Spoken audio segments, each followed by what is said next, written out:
Mesdames et messieurs, bonjour. Toujours dans notre petit jardin, à côté de Dor Géoula, à Poleg, à Natania. Alors, je demande à ceux qui nous écoutent, d'abord d'être patients. Parce qu'ils risquent de s'énerver au milieu de mon cours. Parce qu'ils n'auront pas compris le sens de ce que je voudrais parler aujourd'hui. Mais je leur demande d'être patients jusqu'à la fin du cours. Et Bruchim Abaim, Bruchot Abaot, tous ceux qui sont arrivés dans le groupe, je vous demande aussi une chose, partagez. Partagez parce que, voilà, quand je dis que ça fait partie des grands cours de votre vie, Bezrat Hashem, Bessiarta Dishmaya, sans aucun orgueil, un cours qui change la vie, un vrai cours qui change la vie. Et il va changer la vie par rapport à notre rapport que nous avons et que nous devons avoir avec Dieu. Conclusion de ce rapport sera les ouvertures extraordinaires que nous allons avoir. Mais je vais commencer par une petite histoire. Cette histoire, elle a fait le tour du monde il y a une vingtaine d'années. Une dame qui s'appelait, je ne me souviens pas de son prénom, mais je crois que c'était la famille Gabaï. À Jérusalem, une dame mariée depuis plus de 10 ans. Un mari extraordinaire. Un foyer de shalom. Mais il manque une chose, la plus grande. 1 an, 2 ans, 3 ans, 4 ans, 5 ans. Pas d'enfants. Les médecins, les traitements, les médecins, les traitements. Après 10 ans, les médecins ils disent on ne sait pas. Il n'y a rien qui cloche et tout cloche, on ne sait pas. On ne sait pas quoi faire. Merci beaucoup pour les mots gentils que je vois sur place maintenant pendant que je fais le cours. Mais écoutez parce que c'est exceptionnel. Et 10 ans passent et un soir son mari rentre dormir et elle dit Bono Shel Olam, Dieu, c'est pas possible, j'ai tout. J'ai la parnassa, j'ai un mari gentil, j'ai le shalom dans la maison. Pourquoi je ne peux pas avoir des enfants? Pourquoi je ne peux pas avoir des enfants? Elle prend le classeur, elle raconte elle-même, avec tous ses traitements, avec toutes les analyses, avec tout ce qu'elle a fait pendant l'historique de ces 10 ans. Et partagez s'il vous plaît, parce que c'est important, faites, c'est une mitzvah, parce qu'il y a des personnes qui vont être sauvées grâce à vous. Elle descend à Jérusalem, elle voit un taxi passer, elle arrête. Un monsieur bien, un juif dans son taxi. Elle lui dit, il lui demande où vous voulez partir, l'adresse. Elle lui a dit, je vous en prie, amenez-moi, je ne connais pas tellement, amenez-moi chez le plus grand rabbin que vous connaissez à Jérusalem. Ben, il lui dit, écoutez madame, je vais vous amener, il est minuit quand même. J'ai un rabbin que tous ceux qui arrivent de l'aéroport, je les amène, ils viennent d'Amérique, ils viennent de partout, du monde entier. Je connais cette adresse, j'amène tous ces rabbins, ces gens, venir voir ce grand rave. Ce grand rave, qui est décédé, ça fait déjà un petit moment, pour ceux qui connaissent un peu les rabbinim, qu'il y a eu en Israël, il s'appelait Rav Shlomo Zalman Auerbach. Il a écrit beaucoup de livres, il était le rosh yeshiva de la yeshiva de Kol Torah Beit Vagan, une yeshiva énorme, un gaon. Mais il dit, madame, il est minuit. J'en sais rien, vous voulez, on y va, puis on verra. Elle arrive. Elle toque à la porte du rave, elle est avec son classeur. Et voilà, il n'était pas grand de taille, courbé, il avait déjà plus de 90 ans. Il ouvre la porte, il était en train d'étudier dans sa maison, tout seul, en train d'étudier. Il lui dit, ma fille, qu'est-ce qu'il y a? Et elle se met à pleurer, à pleurer, à pleurer. Rabbi, 10 ans que je suis mariée, j'ai pas d'enfant, j'ai prié. J'ai pas arrêté de prier du matin jusqu'au soir. Pourquoi j'ai pas d'enfant? Voilà, c'était un monsieur, ce rave, c'était celui qu'il a connu, c'était le cœur et le cœur. Il y avait que le cœur. Il la regarde avec une bonté infinie. Et il lui dit, madame, je vais vous dire quelque chose. Dieu ne vous doit rien. Dieu ne vous doit pas des enfants. Dieu ne vous doit pas la santé. Dieu ne vous doit pas la vie. Il ne vous doit rien. Et là, elle est choquée. Elle est refroidie, elle ne s'attendait pas à ça. Elle s'attendait à ce qu'il lui dise, je vais te faire une bénédiction, une bracha. Il lui dit, ma fille, ne pleure pas. Ne pleure pas, ne sois pas triste. Ne t'énerve pas, Dieu ne te doit rien. D'entendre ça d'un rave, c'est dur. Qu'est-ce que ça veut dire, Dieu, il me doit rien? Alors à qui je vais vers qui je vais lever mes yeux, moi, s'il me doit rien? Qu'est-ce que je fais? Avant de vous donner la réponse, je vais vous faire découvrir quelque chose d'un autre monde. Si vous me le permettez, Bezrat Hashem, tout ce que je dis, bien sûr, ne vient pas de moi, mais je vous donnerai la réponse qui lui a dit le Rav. Il n'est pas traduit en français, dommage. Niflaot Hatoda, pour ceux qui aiment bien toujours savoir qu'est-ce que c'est les livres du Rav Arouche. Et là, on va découvrir quelque chose d'extraordinaire. Il dit comme ça. Je voudrais vous expliquer quelque chose. Et par rapport à cette histoire que je viens de raconter, il y a quelque chose de très profond dans l'idée qu'on doit adopter, il dit, de façon la plus forte. Que Dieu ne doit rien à personne. Vous avez entendu ce que je suis en train de vous dire? Dieu, ça c'est un concept qu'on n'aime pas tellement. Dieu ne me doit pas, mais alors moi je prie, alors pourquoi je prie? Ça sert à quoi tout ça? Dieu ne te doit rien.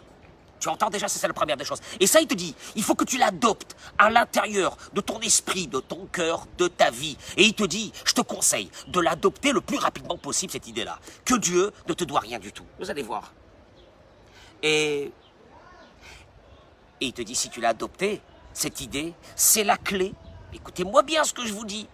Parce que je l'ai tenté il n'y a pas très longtemps. Je vais vous raconter aussi. C'est la clé de toutes les libérations les plus grandes qui vont vous arriver. Qu'est-ce que ça veut dire ça? Il dit comme ça. Chaque chose que ça ne va pas dans ta vie, chaque chose que tu pries pendant longtemps, mais j'ai prié, on m'a dit de prier, j'ai fait le Tehillim, j'ai recommencé, je le connais par cœur, moi je connais des gens, ils connaissent le Tehillim par cœur. Une longue période, et tu vois que tu n'es pas répondu. Dis-toi tout de suite, et tu as intérêt à te le dire, Dieu ne te doit rien. Tu n'es pas encore de marié, tu n'as pas encore de mazal. Dis-toi, Dieu n'est pas obligé de te donner un mazal. Tu n'as pas d'enfant, dis-toi, Hachem le chayav, la tête la nouille et la dîme, Dieu n'est pas obligé. Tu n'as pas de maison, dis-toi, Dieu n'est pas obligé de te donner une maison. Tu n'as pas de parnassa, dis-toi, Dieu n'est pas obligé de te donner la parnassa. Et ainsi dans chaque chose de la vie qui te manque. Si vraiment tu veux avoir une libération, si vraiment que tu veux avoir les portes qui s'ouvrent, fais-le à partir de maintenant. Des racines. Fais sortir, je traduis les mots, de l'intérieur de toi, cette idée et ce sentiment, qu'il y a quelqu'un qui te doit. Argachazot, il te dit ce sentiment que Dieu nous doit ou que quelqu'un nous doit. À part que c'est un mensonge grossier. Et mieux que ça, c'est proche de l'athéisme. Il va expliquer, ne pensez pas qu'il donne des mots comme ça, chas v'shalom. C'est un mensonge. C'est proche de l'athéisme. Et mieux que ça. Et c'est peut-être la raison pour laquelle tu n'as pas encore été exaucé. Et pas seulement que tes prières ne sont pas reçues. Vous allez le voir, ce que je vous dis maintenant, parce que ça a l'air d'être gros, c'est pas possible. Qu'est-ce qu'il dit? Il continue, il dit. Et peut-être que ce sentiment qui t'habite, que Dieu te doit, c'est ce qui va réveiller certaines formes d'accusation à Dieu ne plaise sur la personne. Vous allez voir. C'est pour ça qu'il te dit, déjà avant de commencer, commence à travailler dans toi, dans l'idée. Que quoi? Que Avoda chez Doreshet Limoud, il dit c'est un travail qui demande beaucoup. Ça demande beaucoup de se le répéter. Tu te lèves le matin, tu dis Hachem, tu ne me dois rien. Akadosh Baruch Hu, j'attends telle et telle chose. Tu ne me dois rien. Akadosh Baruch Hu, ça fait des années que j'attends mon mazal. Tu ne dois pas. Akadosh Baruch Hu, ça fait des années que j'attends la refoua chez les mains. Tu ne me dois pas. Tu ne me dois rien. Il te dit, tu as intérêt à adopter ça si tu veux qu'il y ait un changement dans ta vie.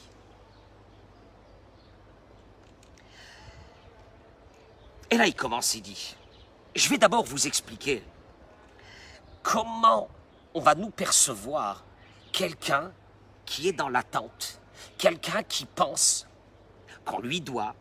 Et après, on verra, malheureusement, que cette ce fonctionnement de la personne est très grave. Mais malheureusement, il te dit ne vous posez pas, ne soyez pas surpris. On y est tous un peu à l'intérieur de ça, vous allez le voir. Moi, quand je parle, je vous dis le premier, c'est moi qui ai été touché par cette chose-là. C'est moi qui ai été touché par cette chose. J'avais des choses que j'attendais dans ma vie. Et j'ai prié, c'est pas venu, c'est pas possible. C'est pas possible. Mais vous allez voir comment il va nous donner pour une fois de quelle façon on doit prier. Moi, je vous dis la vérité, celui qui regarde ce cours, du début jusqu'à la fin, il nous racontera, Bezrat Hashem, les miracles qu'il va avoir dans pas très longtemps. Suivez-moi. Vous voulez voir à quoi ça ressemble cette personne? Il te dit, tu veux que je t'explique à quoi ça ressemble cette personne qui est toujours, pas qui est toujours, mais qui est dans l'attente, On lui doit, moi je m'excuse, je suis religieux, je mets la kippa, je me fais les tefilines tous les matins, je fais le Shabbat, je prie, je comprends pas pourquoi j'ai des galères. Je comprends pas pourquoi j'ai des galères. Je comprends pas pourquoi des choses que je demandais à Dieu ne sont pas encore arrivées. Qu'est-ce qui se passe? Et puis j'en ai marre. Et combien de fois j'ai entendu des personnes, il m'a dit, moi, j'ai arrêté avec la religion complètement. Je dis, pourquoi? Qu'est-ce qui t'a fait, le bon Dieu? Il m'a dit, j'en ai marre, ma grand-mère, elle était malade, j'ai prié des télim, elle est morte à la fin. Ça, j'en veux pas. Ça sert à rien. Tu comprends? Alors, on va voir. J'ai pas dit, malheureusement, c'est un sentiment qui est humain, ce qu'on est en train de vivre comme ça. Mais vous allez voir que ça a une dimension toranique et halachique de la plus grande importance. Suivez-moi. Mais il dit, regardez, je vais vous raconter une histoire, elle n'est pas vraie, hein, c'est un exemple. Mais c'est un exemple qui va nous permettre de voir un petit peu nous, où nous nous trouvons par rapport à cet exemple. Il dit, imaginez-vous, vous êtes dans votre voiture. L'après-midi, il fait une chaleur, là aujourd'hui il fait chaud, mais voilà, je suis à l'ombre. Une chaleur, mais tu es sur la route, tu prends l'autoroute ou une nationale. Tu arrives à une station, tu traverses, il y a une station de bus, tu vois un type, il est là-bas, le malheureux. Tu le vois à peine s'il tient debout.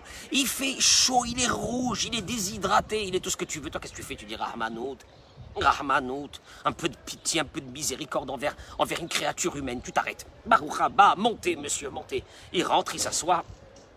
Il met la ceinture, tu le mets comme ça, la clim vers lui, pour qu'il se rafraîchisse. Tu lui donnes une bouteille d'eau d'Évian, ou une bouteille d'eau de Neviot en Israël. Et tu dis, voilà, Baruch Hashem. Puis d'un seul coup, tu l'entends, il est en train de marmonner. Et toi, tu le regardes comme ça, parce que tu es en train de conduire, et tu es sûr qu'il est en train de te dire des brachot et des remerciements, que tu l'as pris dans ta voiture et tout. Et il est en train de dire, purée, la clim, elle est pas assez forte. Et la bouteille d'eau, elle est tiède. Comment tu... Moi, je vous dis la vérité, un type qui me fait comme ça, très gentil, hein, comme je suis, je m'arrête, je lui dis, monsieur, avant que je m'énerve ou un truc comme ça, descendez, s'il vous plaît, de la voiture. Oh non, c'est ça, j'exagère un peu, je caricature un petit peu, mais c'est normal, Mastoméred. Ça veut dire quoi? Et il dit que... Analyse cette personne, c'est pas un vrai personnage, c'est un exemple, mais tu vas voir qu'il n'est pas très loin de la réalité. Comment c'est possible que cette personne, elle est comme... C'est pas possible. Mais c'est pas possible, il était en train de mourir à la station-service. Je l'ai pris à la station de bus. Je l'ai pris, je l'ai fait monter, je lui ai donné à boire. Je le prends à sa destination, je le rapproche de sa destination. Il n'y a pas un remerciement, et à part ça, il râle. Il est pas content. Il dit, sache une chose, si tu vas analyser cette personne, parce que c'est là qu'il faut y aller. Il faut pas... Ne te pose pas la question comment c'est possible qu'il réagit maintenant. Cette personne, elle a un historique. C'est pas par hasard qu'elle est montée dans la voiture et qu'à la place de remercier, elle râle. Cette personne, sache une chose. Déjà, quand elle était dans la station, elle était sûre que toutes les voitures qui passaient auraient dû s'arrêter pour elle. Et chaque voiture qui passe, mais il a maudit, elle s'est pas arrêtée, mais c'est quoi ça? Et il est énervé. Et la colère, elle va et elle monte tout doucement. Maintenant, quand toi, tu es venu, et tu l'as pris dans la voiture, mais qu'est-ce que tu crois? Lui, ce monsieur-là, ça fait déjà des heures qu'il attend, et il est sûr qu'on lui a fait quelque chose de grave. C'est que... Tu entends ça, tu dis que... Attends, qu'est-ce qu'il raconte, le rabbin? C'est pas possible. Ça n'existe pas une chose pareille. Et il dit, regardez, quand les rad, chacun, peut évaluer des moments dans sa vie qu'il attend. Il attend ou de Dieu ou des personnes qui fassent quelque chose pour lui. Imbe tortoro. Sache une chose, hein, si tu es sûr à l'intérieur de toi et que tu es dans l'attente et que tu attends qu'on te fasse quelque chose parce que tu le mérites, et c'est possible que c'est vrai, et c'est possible que tu le mérites. On n'est pas dit le contraire. Cet homme-là vient, ou cette femme, vient de mettre en place un mécanisme. Écoutez-moi bien. À partir du moment où tu attends quelque chose de quelqu'un, et que peut-être c'est vrai que tu dois attendre de cette personne-là, mais à partir de ce moment que tu attends, écoutez bien ce que je suis en train de vous dire, c'est très grave. tu viens de mettre un mécanisme en marche, qui est lequel? Qui est que, avec le temps, tout doucement, l'attente que tu as de dire je dois recevoir et je n'ai pas encore reçu, va faire de toi un être énervé, dégoûté, désabusé, déçu.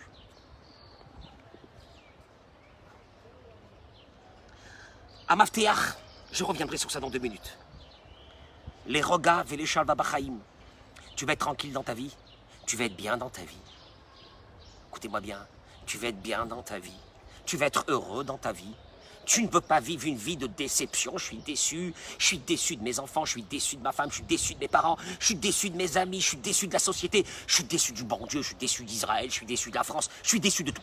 Il y a des gens comme ça, ils sont déçus. C'est des gens qui sont déçus tout le temps.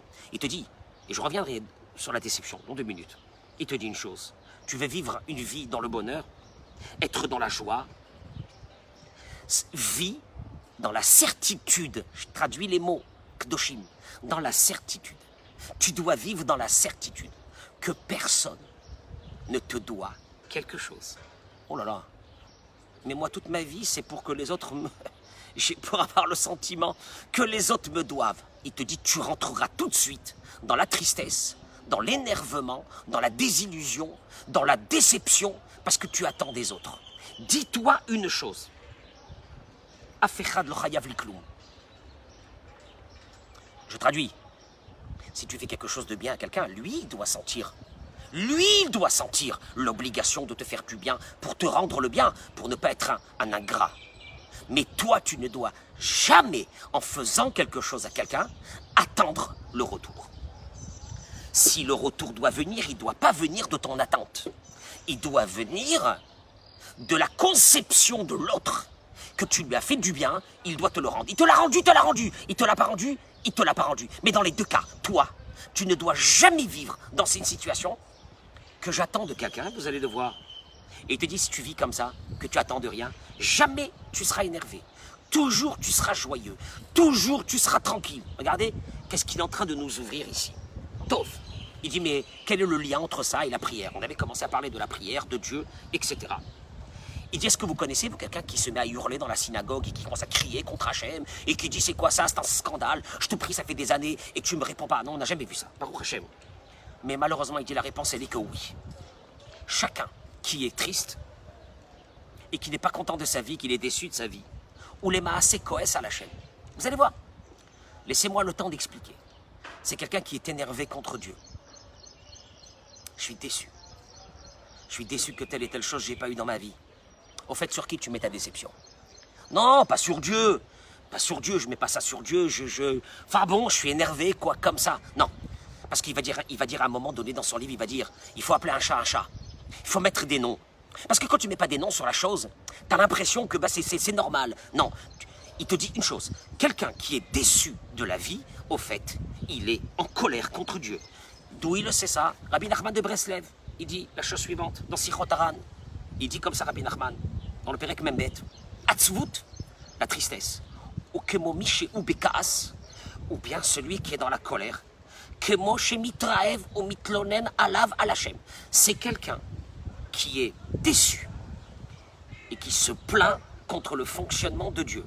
Al She'eno Oselo Retzono, parce qu'il n'a pas fait ce que je voulais. Moi, je peux vous dire une chose, personnellement, ça m'est arrivé des fois que j'étais déçu. J'étais déçu de la vie. Mais quand j'ai réfléchi maintenant, je me dis non, j'étais pas déçu de la vie. J'ai dit je me disais où est la justice dans ce monde? Où est la justice dans ce monde? En fait, tu es en train de parler sur qui là? Sur qui tu es en colère puisque tu sais que le gestionnaire de ce monde c'est Boré Olam. Donc automatiquement, il te dit, il faut que d'abord tu prends une conception dans ta vie. Quelqu'un qui est déçu, c'est quelqu'un qui est en colère contre Dieu. Est-ce que c'est pas comme cet autostoppeur? Hein? Quel est le rapport avec l'autostoppeur? Tu veux savoir le rapport avec l'autostoppeur? Hachem, ou Atovea Metiv, Hagadol. Il n'y a pas plus grand que celui-là qui te fait du bien, qui est Dieu. Il n'y a pas plus grand, on va le développer. Il n'y a pas plus grand, il n'y a pas plus grand. Et ce chutzpah, quelle est cette chutzpah, cette arrogance? Litzok, litparetz va filourak lichos. Même, tu sais quoi? Cette effronterie d'être effronté, d'être même en colère contre quelqu'un qui te fait les plus grands biens du monde. Alameti va gadol beyoter baolam, celui qui te fait les plus grands bienfaits de ce monde. Chez Gomel Trachesed Bechol et Vaet, il fait avec toi du bien à chaque instant. Oui, je suis en colère contre toi, Dieu. Oui, oui, c'est la vérité, je suis en colère. Je suis en colère. Je suis en colère. Tu commences pas à voir qu'il y a un lien entre moi et l'autostoppeur? Il n'y a pas un lien? Je t'ai fait monter dans la voiture. Dieu, il te dit, je t'ai mis avec moi dans mon voyage pour ta vie. Mais il y a des trucs qui vont pas encore dans ta vie, hein. La bouteille d'eau, elle n'est pas assez fraîche. Ça peut être des plus grandes choses. Mais même ces plus grandes choses, on verra. On verra, Dieu ne te doit rien. Donc dis merci sur ce que tu as. C'est dur de dire ça, hein. Ça n'a jamais été ma conception. Moi, j'ai toujours cru qu'au contraire, je prie, je demande, et c'est comme ça que je vais être répondu. Et là, tu vois que c'est pas ça du tout la prière, et on va le voir. Ça fait peur. Mais d'où ça provient, ça? Il te dit, ça provient de cet argacha, de ce sentiment qu'il a depuis qu'il est petit. L'être humain. On n'est pas des réchaïm, hein. On n'est pas des réchaïm, à Dieu ne plaise. On est des gens très bien. Mais c'est ce sentiment, là, depuis qu'on était petit. Que tout le monde nous doit. Nos parents nous doivent. Quand nos parents nous ont fait grandir, ou quand vous faites grandir vos enfants, bah, tu vas dire à ton fils, dis-moi, il va te dire, bah, c'est normal, hein. T'es ma mère, hein. T'es mon père, hein. Oui, c'est normal, tu vois. Il vit dans un sentiment que tu leur dois. Puis ça grandit. Et il vivra dans un sentiment vis-à-vis de ses amis qui lui doivent. Ainsi, il aura ce sentiment vis-à-vis de ses parents tout le temps. Et à la fin, avec sa femme, il dira à sa femme, elle me doit. Mais enfin, je me suis marié, je bosse, j'amène la parnassa, je suis là, je m'occupe, etc. Elle me doit. Et elle aussi, elle dira sur lui, il me doit. Et on vit dans des sentiments toute une vie qu'il y a des gens qui nous doivent. Et c'est comme ça que la personne, à la fin, elle s'adresse à Dieu. Elle rentre dans la synagogue. Dieu, Khazak, hein, pour moi. Hein. Ce matin, je suis venu de bonne heure, j'ai mis les tefilines, je fais ça. Hein, Dieu, hein? Ouais, t'as vu ou non? Bon, alors, comprends maintenant un petit peu ce que j'ai besoin. Et tu m'envoies. Tu m'envoies pas? Ah, je suis très déçu. Alors, si c'est ça vraiment la religion, moi, j'en veux pas. Voilà, tu vois? Rapport. Dieu, il me doit. Il doit me faire. Mais ce sentiment, il nous a pourri la vie. Parce que je vais faire une parenthèse. Mais il nous a pourri la vie.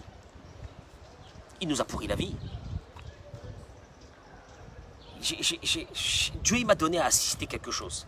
S'il m'a donné à assister à quelque chose, c'est qu'il y a derrière ça un message. Pendant que je lisais toute cette semaine sur ce concept-là de la prière et que de la redevabilité, que Dieu n'a aucune redevabilité pour moi, il y a à côté de chez nous, là, ici, des salles.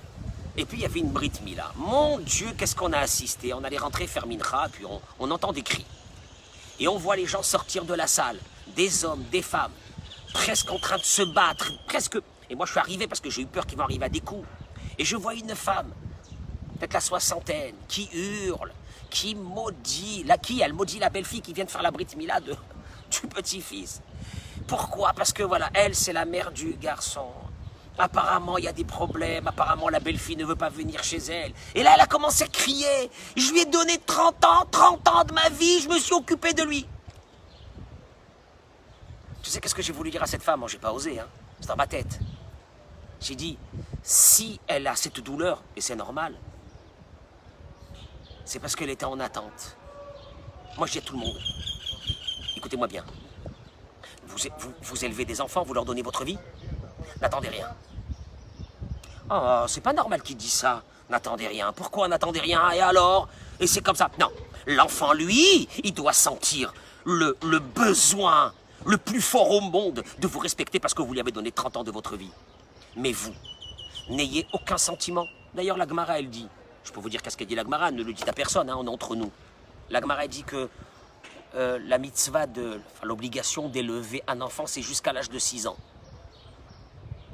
Après 6 ans, logiquement, tu mets sa valise devant la porte de la maison, tu lui dis, voilà, écoute, nos chemins se séparent, tu vas aller faire ta vie, nous on va faire notre vie, papa et maman, prends tes affaires et va-t'en de la maison.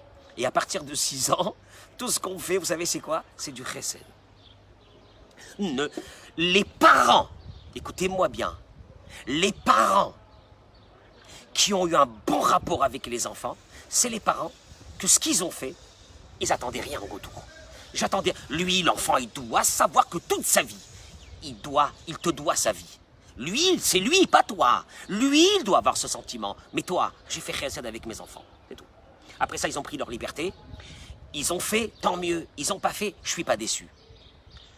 Les grands déçus ont été ceux qui étaient dans l'attente, qui méritaient de recevoir. On a eu des amis, on leur a tout donné. Tu as tout donné à tes amis? Chesed. N'attends rien, mets-toi dans la tête. Personne ne te doit quelque chose, il a dit Ravarouche. Personne ne te doit rien. Toi, tu dois avoir le sentiment que personne ne te doit rien. Celui à qui tu as fait, il doit avoir le sentiment qu'il te doit. Mais c'est tout. Il y a une grande différence. Et là, tu vivras pas dans la déception. Les grands déçus ont été ceux qu'ils attendaient. C'est les parents qui ont attendu des enfants. Souvent, des fois, c'était les enfants qui ont eu des déceptions par rapport aux parents parce que la déception ne peut venir que de l'attente. La déception ne peut venir que parce que tu penses que telle et telle chose, tu dois la recevoir. Et quand tu l'as pas reçue, tu es dans la déception. Quelqu'un qui ne vit pas dans l'attente n'est jamais déçu. C'est une autre vie. C'est une autre vie, elle n'a rien à voir. Je peux vous parler sur ça des heures, mais c'est une conception de vie. C'est une conception de vie. Fais à tes enfants, fais-leur. Tu as fait, c'est une mitzvah. Baruch haba, on a terminé. Ça y est, shalom. Oui, mais ma belle-fille, elle est venue, elle a pris mon fils, elle a... Ce que tu as fait... Lui, ce fils-là, c'est très grave. Si lui, il n'est pas redevable pour ses parents jusqu'à sa dernière goutte de sang. Ça, c'est autre chose. Mais toi, ne sois pas dans l'attente de rien du tout.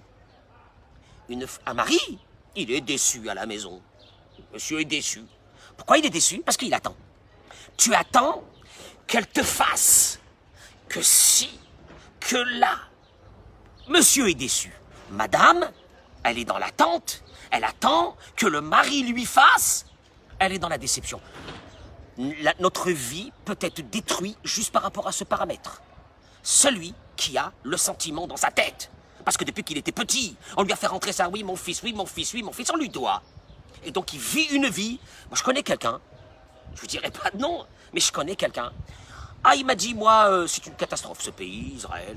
C'est alors là, c'est... Et je lui dis, la France, il m'a dit, oh là, m'en parlez pas, c'est une catastrophe.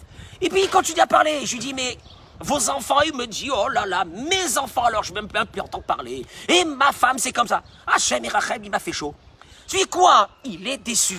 Quelqu'un qui attend de l'autre, quelqu'un qui est dans l'attente qu'on lui doit des choses, il rentre dans la tristesse, la colère, la déception qui va lui briser sa vie. Je peux arrêter le cours ici. On n'a pas commencé encore le cours, mais je peux l'arrêter déjà ici. Celui qui a compris ça, il a compris sa vie. Vous avez entendu? Celui qui a compris ça, il a compris sa vie. Personne ne te doit rien. T'as fait quelque chose? Merci. Je répète, lui, il doit avoir le sentiment de te devoir à toi. Mais toi, tu ne dois pas avoir le sentiment qu'il te doit.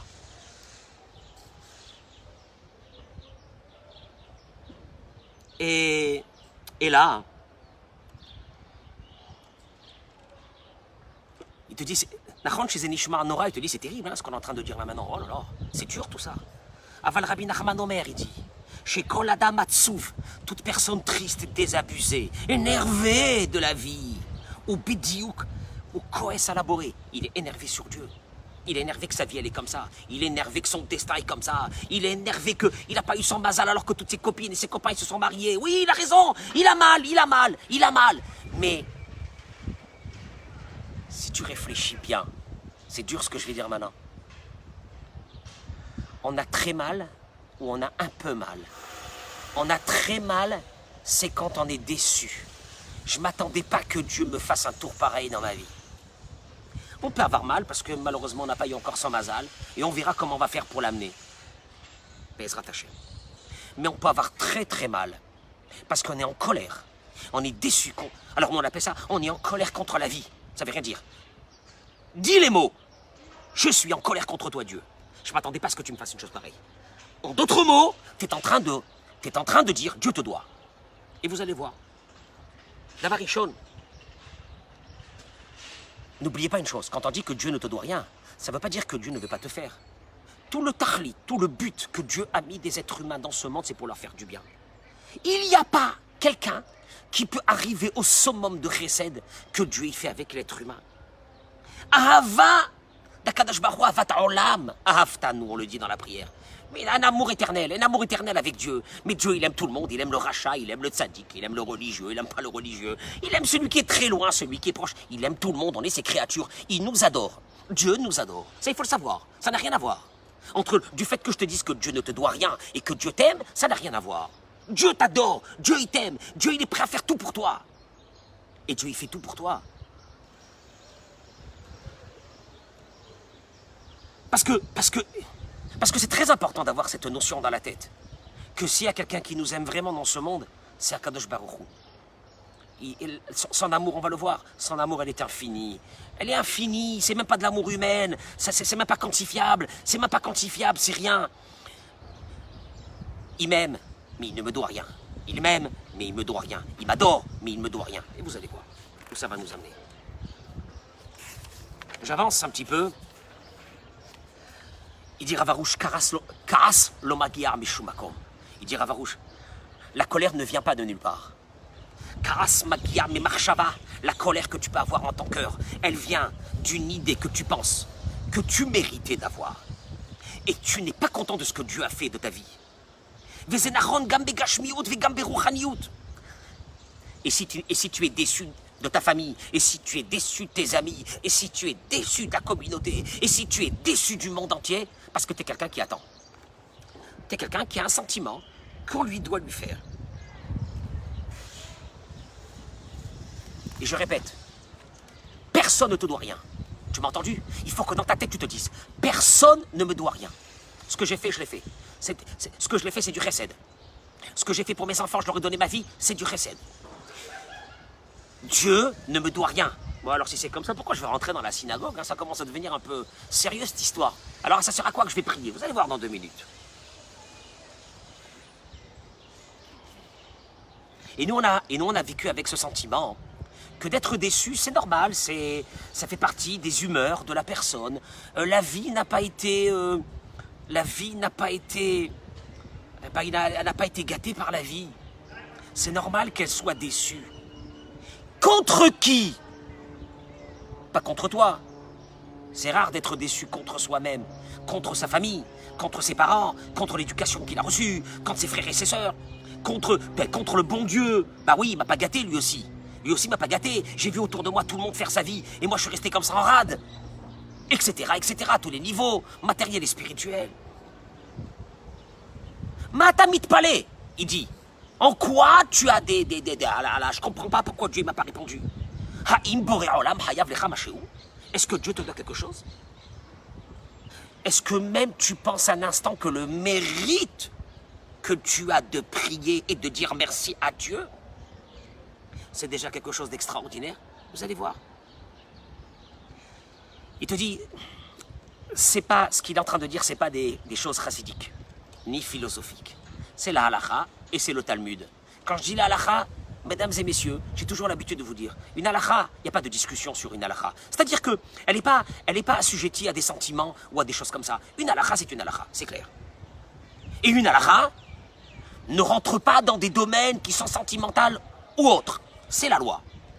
Or, si vous regardez qu'est-ce que dit la Gemara, parce que c'est ça qui est extraordinaire. La Gemara dans Masechet Baba Batra d'Avkouf sa mère Dalet. C'est une Gemara qui est fabuleuse. Moi, quand je l'ai montré ça à des gens, ils m'ont dit, ah, c'est pas possible, tu dis une chose pareille. J'ai dit, viens voir qu'est-ce qui est marqué dans la Gemara. La Gemara dit dans Baba Batra Kouf sa mère Dalet. La Gemara dit, Shalosh Averot, En Adam Nitzol Bahem Bechol Yom. Il y a 3 Averot, malheureusement, que l'être humain, il appelle ça des Averot. Averot, ça veut dire des choses qui sont pas bonnes du tout. Que l'homme ne peut pas y échapper tous les jours.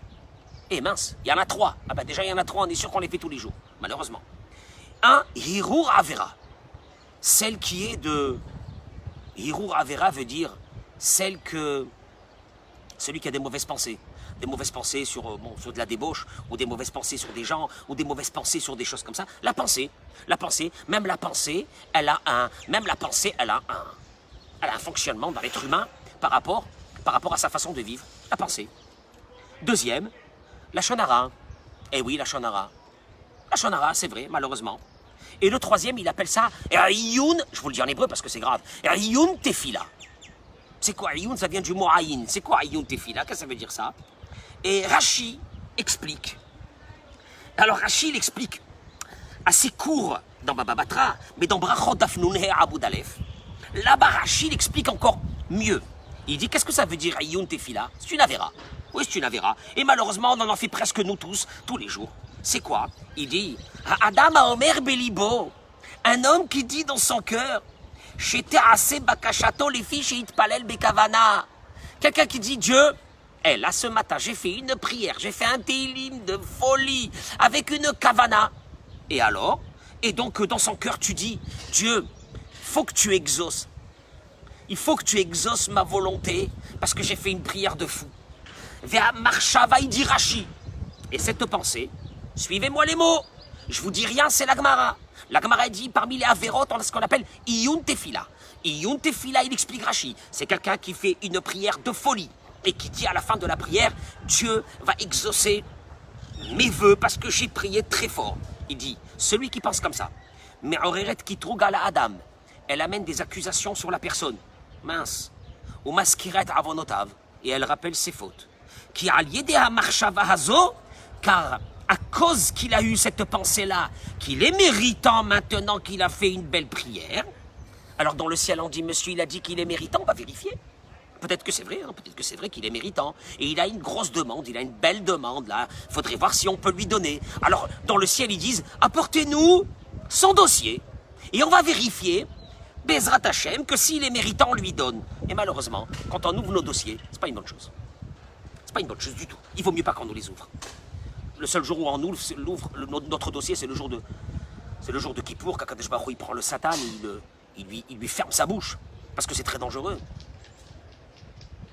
Rachid te dit, c'est une personne qui est dans l'attente, que sa prière sera exaucée. Tu me dois maintenant, Dieu. Je t'ai fait une prière de folie. Tu me dois, tu me dois. Dans ce cas-là, on dit dans le ciel, dont acte. Peut-être que c'est vrai. Apportez-nous son livre. On va vérifier s'il est méritant. Et là, on a aussi des dossiers qui sont cachés, qu'il vaut mieux qu'ils restent cachés et oubliés là-bas, entre guillemets. Le Rashbam, parce que ça aussi c'est extraordinaire. Le Rashbam, c'est le petit-fils de Rashi. Il dit le Rashbam, la chose suivante, que à Kavanahi, on parle d'un homme, qu'est-ce que ça veut dire Ayun Tefila? On parle d'un homme, Mitpalel ou Mevakesh Bekavana, il prie avec grande ferveur. C'est un monsieur bien, Béhémet, c'est un monsieur bien, il prie avec ferveur. Et après, il pense dans son cœur, chez Magialo, chez Hachem Ishma Tefilato, qu'il est méritant maintenant, que Dieu écoute sa prière et qu'il lui paye selon la prière et la ferveur de la prière qu'il a fait, il attend en retour de ça que Dieu l'aide. La vérité, quand j'ai lu ça, moi j'ai eu peur. J'ai dit, mais c'est comme ça que moi je prie. Je prie Bekavana, Bekavana, Bekavana. Hachem, j'ai besoin de ça, Béhémet. On n'est pas des méchants. Ah, Kadosh Baruch Hu, regarde, depuis 1 mois et demi, je tape ma Amida, le Shacharit, le Midra, le Harvi de folie, mot à mot, chaque chose avec la Kavana, la machin. Kadosh Baruch Hu, minimum, je mérite ça, oui ou non? Il te dit, c'est pas du tout une bonne chose de le faire comme ça. Et vous allez voir. Ça veut dire quoi? Ça veut dire que je prie, je dois prier Bekavana, mais je dois pas vivre dans l'attente que je dois recevoir quelque chose. Et moi je suis resté quand même assez dubitatif avec cette Gemara. Qu'est-ce que ça veut dire ça? Et Rachid te rajoute une couche. Oui, parce que justement, il pense que maintenant, il a fait une bonne prière, eh ben, il réveille des accusations contre lui. Eh mince, si c'est comme ça, moi j'arrête de prier. Alors, prier, c'est pas la peine de prier. Vous comprenez un peu la réflexion, c'est de la folie. Alors c'est quoi la prière? Où est la prière ici? Le Shulchan Aruch. Voilà, je vous ai dit la halakha. Le Shulchan Aruch. Oh là là là là. Quand le Shulchan Aruch, il aborde le thème de la prière, le Shulchan Aruch, c'est pas un livre philosophique, c'est la loi. C'est la loi. Il n'y a pas à discuter, c'est la loi. Il dit le Shulchan Aruch. Il dit comme ça le Shulchan Aruch. Itpalel orachaim, siman tzadikret. Itpalel bederech tachanunim. Un homme, quand il aborde la prière, il doit l'aborder comme une supplication.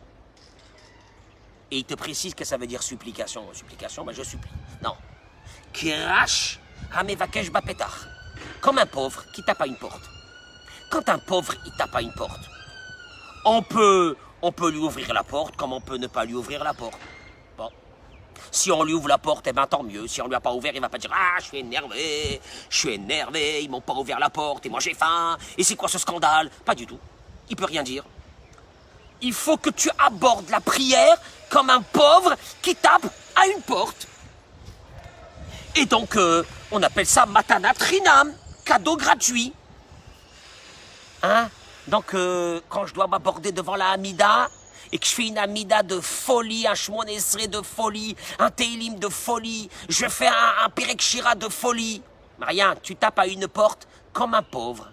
S'ils veulent ouvrir, ils ouvrent. S'ils veulent pas, ils ouvrent pas. On n'a jamais vu un pauvre s'énerver devant une porte en disant c'est un scandale, ils m'ont pas ouvert la porte. Et il continue le Shulchan Aruch lui-même, il dit Raoui al Yarshov, il faut pas que tu penses. Raoui ou Sheyase Akadosh Baruch Hu Bakashato. Dieu, il doit accepter, il doit faire mon vœu, il doit exaucer mon vœu. C'est les mots du Shulchan Aruch. Il faut pas que tu penses. Dieu, il doit exaucer mon vœu. Parce que j'ai beaucoup prié avec ferveur, qui a draba. Parce qu'au contraire, Zemaskir avonotav chez la dame, ça rappelle les fautes de l'homme. Oh là là là là là là. Et là, Yarshov chez Yaase Akadosh Baruch Hu Bechazdo. Hachem, eh oui, je suis comme un pauvre. Tu fais comme tu veux. Veyomar bilibo. C'est fou que le Shulchan Aruch il ramène ça. Et qu'il dise dans son cœur, Miani. Qui suis-je? Un pauvre, pour venir demander devant le roi des rois. Imlo merov chassadav, si ce n'est pas qu'il est d'une bonté infinie, avec toutes ses créations, et qu'il m'aime tellement, qu'il va faire... Tiens, Hachem, j'ai besoin de ça et ça et ça. Si tu veux, tu me dois rien. Si tu veux, comme tu veux, ce que tu veux. Et si tu le fais pas, je suis pas énervé. Maintenant, parce que tu ne dois rien. Ah.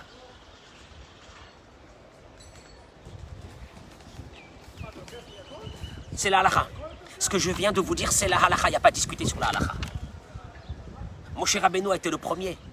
Une vie entière qu'il a donnée pour Dieu. Il veut rentrer en Israël. Et Dieu lui dit non. Vaetranan el Hashem. Vaetranan. Il dit Orachaim Akadosh. Qu'est-ce que ça veut dire Vaetranan, il a prié. Il dit Orachaim Akadosh. Quand on dit Vaetranan, qui veut dire comme un pauvre qui tape à une porte. Il dit Orachaim Akadosh. Mais t'as pas compris que ça fait partie des bases de la prière. Si tu viens et t'es déçu, et ça fait des mois que je prie, j'ai pas été répondu. Ah, en vérité, il faut qu'il arrête de me parler de prière, le rabbin, à la synagogue, ça suffit, hein, ça suffit. Ah, parce que j'arrête pas de prier. Ça fait des années que je prie et j'ai pas été. Tu vois? Et là, il te dit, Dieu ne te doit rien. Tu réveilles des accusations. Quand toi, tu penses que il te doit, tu réveilles des accusations. Parce que dans le ciel, ils disent, peut-être qu'il a raison, apportez-nous son livre. Il n'est pas content, il y a monsieur tel et tel en bas, monsieur tel et tel en bas, et pas content, à juste titre. Apportez-nous son livre. On va vérifier peut-être qu'il y a eu un oubli céleste. Un oubli céleste. Elle en ouvre le lit de la personne Hachem Erachem. Tu comprends? Et toi, tu es dans cette situation de dire, moi, il me doit. Et il dit, bah, fais attention, parce qu'il y a ici quelque chose de très très grave. Dans l'idée qu'il te doit et que tu es déçu, il te dit ça ressemblerait à quoi? Ça ressemblerait à quelqu'un qui te doit de l'argent. Et un jour, tu lui fais la honte devant tout le monde. Et tu lui dis, tu m'as pas remboursé, mais il va te rembourser, L'échéance n'est pas encore arrivée, mais tu lui cries devant tout le monde, tu m'as pas remboursé encore tout ce que tu devais me rembourser. Et c'est quoi ça? Même si c'est vrai, il a une honte, ce monsieur. D'un autre monde, tout le monde le regarde. C'est honteux, il doit de l'argent, il n'a pas remboursé, la chouma, ça se fait pas. Mais pas seulement ça, il te dit. Tu es en train de dire maintenant que Dieu te doit. En d'autres mots, tu es en train de dire à Dieu, tu m'as arnaqué. J'ai prié, ça fait des années que je prie. Tu m'as arnaqué. C'est dur de dire ces mots. Mais je vous assure qu'ils sont pas loin de la réalité. Moi, en tout cas, je l'ai ressenti comme ça. Je regardais les autres, ils avaient telle et telle chose et moi j'avais pas. Et j'ai dit pourtant moi j'ai prié. Et lui il n'a même pas prié comme j'ai prié moi. Et pourquoi Dieu il m'a pas donné à moi? Pourquoi Dieu il m'a pas donné à moi? Je suis dégoûté de la vie. Qu'est-ce que ça veut dire je suis dégoûté de la vie? Je suis énervé sur lui. Mais, parce qu'on le dit dans la Torah, qu'Akadosh Baruch Hu, il est Elimuna ven avel. Chez Dieu, il n'y a pas d'oubli. Chez Dieu, il n'y a pas d'erreur. Chez Dieu, il n'y a pas. Et puis, alors le pire dans l'histoire, parce que le pire dans l'histoire, c'est de faire honte à quelqu'un qui te doit, en lui hurlant et en t'énervant contre lui qui t'a pas encore payé ce qu'il te doit. Mais le pire, c'est quand tu vas aller agresser quelqu'un devant tout le monde qui ne te doit rien. Et devant tout le monde, tu le traites d'escroc. Et tu lui dis, tu me dois, alors que c'est pas vrai. Et les gens, ils te disent, mais réveille-toi, mais t'es malade ou quoi? Il t'a jamais... Il t'a jamais emprunté un centime, il t'a jamais pris de l'argent, qu'est-ce que t'es en train de lui crier? Et puis il y a une troisième catégorie, alors elle est pire encore. C'est quelqu'un... Ça tue. C'est quelqu'un qui t'a prêté des millions. Et un beau matin, tu rentres à la synapse, c'est toi qui dois lui rendre l'argent. Et tu lui hurles qui t'a pas remboursé ses dettes. Alors là, les gens, ils t'attrapent, ils veulent te frapper. Ils te disent, t'as pas honte. Il t'a prêté des millions, tu lui as pas remboursé. Pas seulement que tu lui as pas remboursé, tu te plains qu'il te doit. Mais il te doit rien puisque c'est toi qui lui dois. Comme ça, il explique Ravarouche. On est des autostoppeurs. On est monté dans la voiture. Il nous a donné la vie. Il nous a donné la santé. Il nous a donné une femme, il nous a donné des enfants, il nous a donné un mari. Il nous a donné des parents. Il nous a donné des belles choses de la vie. Il nous a donné des beaux moments. Après, il y a eu des moins bons, mais il y a eu de bons moments. Gratuitement. Il nous a fait rentrer une échama à l'intérieur. On le dit quand on fait la prière de Asher Yatzar, qui est une prière, qui est la ségoula pour ne pas tomber malade, qu'on fait toujours en sortant du toilette. On termine.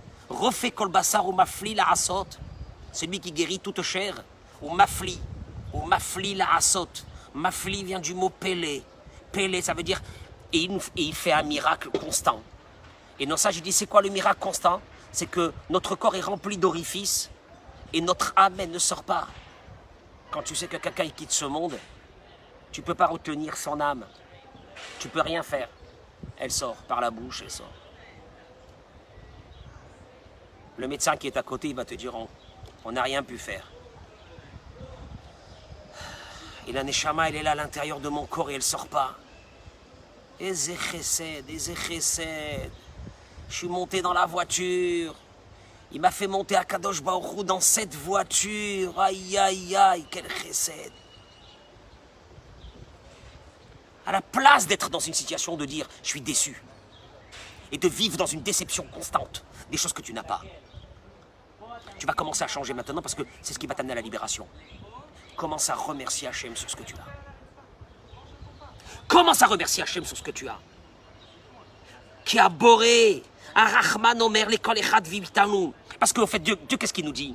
Matarotseot, qu'est-ce que tu veux encore? Demande-moi et je te donne. Ce que tu veux, donne-moi, aval bitnaï. Chez Behemet Mevakshim Matanatrina, mi dit Ravarouche. À une condition. Ne te plains pas, parce que si tu te plains, Dieu il dit, moi je te mets je sais pas quoi. Ne te plains pas. Si l'autostoppeur, il aurait dit merci de m'avoir pris. Vous n'avez pas une bouteille d'eau un peu plus froide? Maman, je suis touché que vous m'avez fait monter dans la voiture. Ah oui, bien sûr, je vais vous donner une bouteille d'eau plus froide.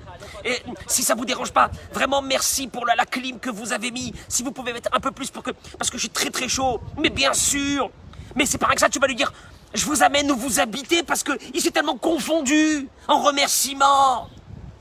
C'est tout ce qu'il demande. C'est tout ce qu'il te demande Dieu. Quand tu vas maintenant commencer à prier, ne viens pas prier en disant « Ah Dieu, j'en ai marre de prier ». Dis « Viens. » Tu commences à dire « Dieu, tu sais quoi Dieu, je vais commencer à faire une liste des choses que j'ai envie de te remercier. » C'est tout. Commence dans le remerciement. Et là est le barème de savoir où tu te trouves. Où je me trouve, je parle pour moi. C'est de savoir dans quel moment est-ce que tu vis dans la joie ou tu vis pas dans la joie. Est-ce que tu vis dans la paix ou tu vis toujours dans la rancœur des choses qu'on t'a pas fait, que tu méritais? Et là, tu sauras quel genre d'autostoppeur tu es dans ce monde. Et là, tu sauras si Dieu, il veut t'avoir à côté ou il veut te jeter. C'est dur, hein, ce que je suis en train de dire. Et moi-même, quand maintenant je le dis, j'ai mal. C'est dur. Mais la conception de ma tefila, elle a changé par rapport à ça. Complètement. Il me doit rien. Tous les matins, maintenant, je me réveille, je dis, il me doit rien. Il me doit rien. Déjà, merci. Pourvu que moi, je remercie. Pourvu que moi, je remercie, je vais terminer. Et je peux vous dire une chose. C'est dommage. Toutes les grandes histoires familiales sont venues des déceptions. La belle-fille, elle attend de la belle-mère. La belle-mère, elle attend de la belle-fille. Le beau-père, il attend du beau-fils. Le beau-fils, il attend du beau-frère. Le beau-frère, il attend de ça. On attend des parents. Les parents, ils attendent de nous. C'est une catastrophe. C'est une catastrophe. Mais là déjà, je suis arrivé à un yesod. Une base dans la vie. Tu veux vivre heureux? Tu vas être jamais déçu de la vie? N'attends rien de la vie. Et tout ce que tu as, et tout ce qu'on te fait, soit touché. Il m'a fait ça. Oh, que la carotte, c'est bien. Ah, c'est extraordinaire, c'est gentil. C'est gentil.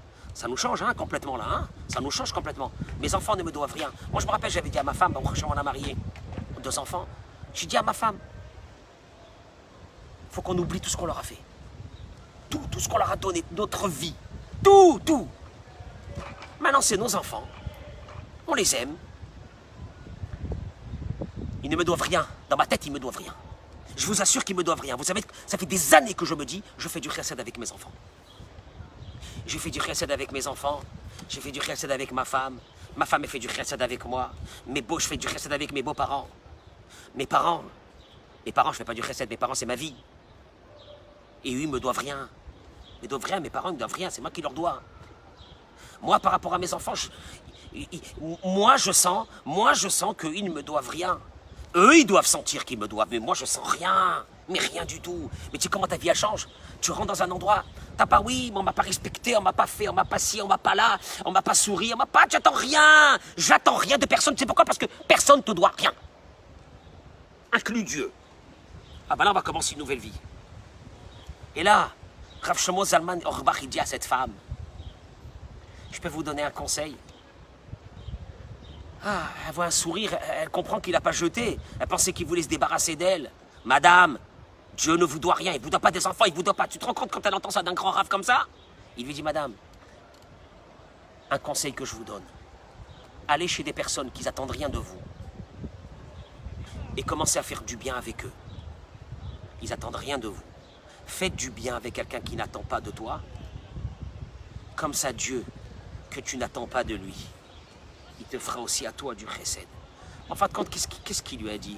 Il lui a dit Rabbi Shlomo Zalman Auerbach, et moi j'ai entendu ça de beaucoup de rabbanim. Quand je leur demandais, il faut prier. Et rabbanim, des fois j'entendais des rabbanim, des grands rabbanim qui me disaient, il faut remercier. Je comprenais pas, j'ai dit, il faut remercier. Bon, c'est après ça. Je prie, je demande, puis je remercie un peu. Non, il faut que ta prière soit comme un pauvre. Hachem, merci, merci pour ça, merci pour ça, merci pour ça. Passe ta prière à remercier. Combien de fois il dit, je termine avec ça, on entend des gens qui disent qu'ils ont prié pendant des mois, des années, qu'ils n'ont pas été répandus. Vezerak Biglal, c'est lui qui dit ça, hein, moi je dis rien. Parce qu'il leur manque un seul point. Atfila shelahem ilot tfila. Leur prière n'est pas une prière. Ki atfila shelahem ikola tvia. Leur prière, elle est un... C'est presque... J'aime pas dire ce mot, mais c'est presque une attaque contre Dieu. Tu es dans la déception. Tu viens redemander encore et tu dis, Dieu, c'est pas normal, t'as pas encore entendu ma prière. Ça fait des mois et des années que j'ai besoin de ça. Et je te le demande. Et je prie et je pleure. Et tu me l'as pas encore donné. Alta guide. Ne dis pas, oui, mais j'ai remercié. Non, non, non, non, non, non, non, non, c'est pas ça, c'est pas ça. Non, non, non, non. Ne me dis pas que tu vis dans un sentiment de remerciement avec Dieu et que tu es d'accord que Dieu ne te doit rien. Parce que la preuve, c'est que quand tu reçois pas quelque chose, tu es déçu. Tfila nikred rachme rachamim. La prière, elle a été appelée la miséricorde. Zeomer sheloma giali. La miséricorde veut dire quand quelqu'un te fait quelque chose, c'est miséricordieux parce qu'il ne te doit pas et il te le fait quand même. Et je peux vous dire qu'une fois, moi j'attendais quelque chose d'important dans ma vie. Et j'ai prié, et j'ai été déçu. Parce que ma prière, elle n'a pas marché, c'est normal. Parce qu'on vit toujours, nous, avec le sentiment qu'on nous doit. Et un jour, on a décidé de commun accord avec la famille, pas de ne plus prier, d'être dans la joie. D'être dans la joie. D'être dans la joie. Et ma prière, elle a changé. Pendant un moment, plus de 2 mois, un mois et demi, j'ai prié dans la joie, dans le remerciement. Et des fois, dans le moment du remerciement, je me disais, qu'est-ce que tu remercies? Alors qu'il te manque ça. C'est dans la tête de la personne. Tu remercies. Non, je dis non, merci Hachem, merci. Et j'étais dans la joie, merci Hachem pour tout ce que tu fais pour moi. Et bien sûr que je demandais la chose en me disant que Hachem, si tu veux, tu me l'as fait. Si tu veux pas, croyez-moi ou ne me croyez pas. Ça m'est égal. Grande libération, très grande libération. Énorme libération. Les portes se sont ouvertes. Tu veux traverser ce monde, cette vie. On la traverse avec des déceptions. Parce qu'on est toujours dans l'attente. L'homme le plus heureux. Parce que tu vas dire à quelqu'un, c'est quoi le bonheur? C'est quoi le bonheur? Le bonheur, c'est une chose. N'attends rien des autres. Fais aux autres, mais n'attends rien des autres. Mais n'attends rien de personne, n'attends pas de tes enfants. N'attends rien de personne. Et sois toujours touché quand on t'a fait quelque chose. C'est une forme de hanava, c'est une forme d'humilité. Mais ces formes d'humilité sont les vérités. C'est ça les vérités. Les vérités, vis ta vie dans un bonheur énorme. Tu sais c'est quoi le bonheur énorme? Merci à ma femme qu'elle fait pour moi. C'est extraordinaire, merci. Et moi je fais pas. Et moi je fais pas. On t'a pas demandé de te rappeler ce que tu fais. Merci. Toi, ce que tu as fait, c'est du chesed. Tu dois rien demander au retour. Non, non. Oui, comment je dois pas redemander au retour? C'est un scandale. Et moi, pourtant, j'ai fait ça, et j'ai fait ça, et j'ai fait ça. Je comprends pas pourquoi je dois pas demander. Tu demandes pas. Ce que tu as fait, c'est du chesed. Personne ne te doit rien. Et ta femme, elle dira la même chose. Et ton mari dira la même chose. C'est extraordinaire. Tu rentres à la maison le soir, je dis ça aux hommes. Dis-toi, ta femme, elle t'a fait un repas ou elle t'a pas fait un repas. Si elle t'a fait un repas, tu lui dis merci. Elle t'a pas fait un repas, elle te doit pas. Hein? Non. Elle t'a pas repassé ta chemise, repasse ta chemise, qu'est-ce qu'il y a? Ah bon? Et ben qu'est-ce qu'elle fait de ta journée? C'est pas ton problème. Elle te doit pas, c'est pas ta servante. Et ainsi je dis, pour les femmes avec les vis-à-vis des maris. Vis-à-vis des maris, ils ne vous doivent rien. Ils ne vous doivent rien. Comment ils me doivent rien? Ça veut dire quoi, ils me doivent rien? Mais moi je fais toute la journée. T'as pas compris? Ce que je te demande à toi, madame, c'est d'avoir le sentiment que ton mari ne te doit pas. Lui, il doit avoir un sentiment de redevabilité vis-à-vis de tout ce que tu fais pour lui. C'est une évidence. Mais toi, dans ta tête, il faut que tu te dises, ce que j'ai fait, c'est du chesed. Comme Akadosh Baruch Hu fait du chesed avec les êtres humains, j'ai fait du chesed avec mes enfants, j'ai fait du chesed avec ma famille, j'ai fait du chesed avec mes beaux-frères. Et les gros déçus, mais regardez bien, les gros déçus, c'est qui?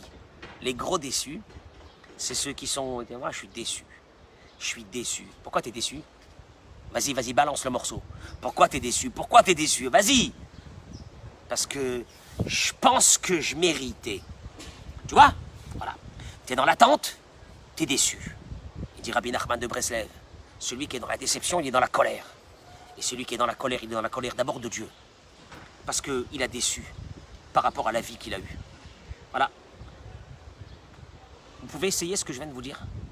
À partir de demain matin, vous n'êtes plus déçu de rien. Plus déçu de rien, plus de haine, plus de rancœur, plus de désillusion, plus d'être désabusé de la vie, blasé de la vie que j'ai eue. Non, non, non, non, non, non, non. Tu sais ce que tu vas faire d'abord? Tu vas remercier Hachem que tu es monté dans la voiture qui t'a fait monter dans la voiture. La bouteille d'eau, elle n'est pas trop fraîche, c'est pas grave. C'est pas grave, parce que tu es dans la voiture, c'est le plus important. C'est le plus important. Et là, tu vas avoir un regard, mais tu vas avoir un regard neuf sur la vie. Tu vas avoir un regard bon sur la vie. Quand telle personne, elle est passée, elle t'a pas dit bonjour, elle t'a pas respecté, elle me doit rien. Mais moi, j'ai fait pour elle. Non, moi, ce que j'ai fait pour elle, c'est du chesed. Si c'est elle qui doit avoir ce sentiment, c'est pas moi qui dois avoir un sentiment que elle me doit. C'est lui qui doit avoir le sentiment qu'il me doit. Si lui, il a. S'il a pas, c'est son problème à lui. C'est que c'est un ingrat. Mais c'est pas mon problème à moi. Je vais pas me pourrir la vie parce que lui, c'est un ingrat. Hors de question. Hors de question. Et ça va vous changer votre relation avec vos enfants. Tout ce que tu as fait à tes enfants, c'est du chesed. Lui doit avoir akaratatov et reconnaissance du bien vis-à-vis de toi, papa et maman. Mais s'il n'a pas, toi, tu dois pas avoir avoir de déception. Toi, s'il ne le fait pas lui, c'est son problème à lui. Lui, c'est un problème avec Dieu qu'il a. Mais toi, tu dois pas avoir de déception. Total des courses de ces deux conceptions de vie, c'est un, il va vivre une vie pourrie, où il est malheureux comme un chien, du matin jusqu'au soir, jusqu'à la fin de sa vie. Deuxième côté, tu vas voir quelqu'un qui est heureux. Il est heureux de ce qu'il a. Mais c'est pas rien que ça. C'est qu'au moment, c'est que tu es dans le bonheur. Parce que tu apprécies ce que Dieu te donne. Et que tu rentres dans une maison de Dieu, dans une synagogue. Et tu viens... T'as des soucis. Mais d'abord, oui, j'ai des soucis. Mais t'as reçu aussi. Comme ça de lui, oui. Comme ça, t'as reçu de lui. Oui, oui, oui. Alors d'abord, fais du plaisir au patron. Remercie-le. Vas-y, remercie-le. Remercie-le. Hachem, je sais pas par où commencer. On le dit à Kadosh Baruch Hu, même si notre langue elle était comme toutes les vagues de la mer et que notre bouche elle était comme tous les océans, on n'avait pas de quoi assez te remercier à Kadosh Baruch Hu sur un millième du millième de ce que tu fais pour nous. Déjà tu recadres les choses et après tu dis à Dieu. Bon, ça y est, j'en peux plus tellement que je t'ai remercié à Kadosh Baruch Hu, c'est de la folie, tout ce que tu as fait pour moi. Et donc je te dois énormément, Hachem, tu me dois rien. Bon, quand même, il faut que je te dise quand même, j'ai un souci à Kadosh Baruch Hu. Je te précise que tu me dois rien. Si tu veux me faire, tu me fais. Tu veux pas me faire, tu veux pas. Et Dieu il va te dire, et si je te le fais pas? Ah, excuse-moi Dieu, je serai pas déçu. Parce que t'es pas obligé de me le faire. Voilà, mesdames et messieurs, la réflexion de cette semaine. Béhémet, faites-le. Et je vous en prie, de tous les langages que je peux avoir, pas seulement de marquer j'aime, partagez. Parce que peut-être qu'il y a des personnes qui ne comprennent pas qu'est-ce que c'était la relation avec Dieu. Partagez, mais que tout le monde partage. À partir de demain matin, il faut plus qu'on prie à Dieu et qu'on soit déçu de lui. On n'a pas à être déçu de lui. On doit que le remercier, qui nous a fait monter dans la voiture et qu'on est encore dans la voiture, qu'on est encore assis dans la voiture. Et qu'on est assis, Bezrat Hashem, le plus longtemps possible. Jusqu'à 120 ans, Amen, Kenny Ratson pour la réfoua chez les mains de tous les malades du Ram Israël. Et la bracha et la tzlacha pour vous toutes et vous tous. Vous savez combien ça me touche que vous me suivez? Moi qui est quelqu'un de très petit, je ne pense pas que j'ai beaucoup de choses à vous apprendre. Mais j'essaye de vous donner au moins mon cœur. Et je crois que c'est le plus important. Berachavat tzlacha.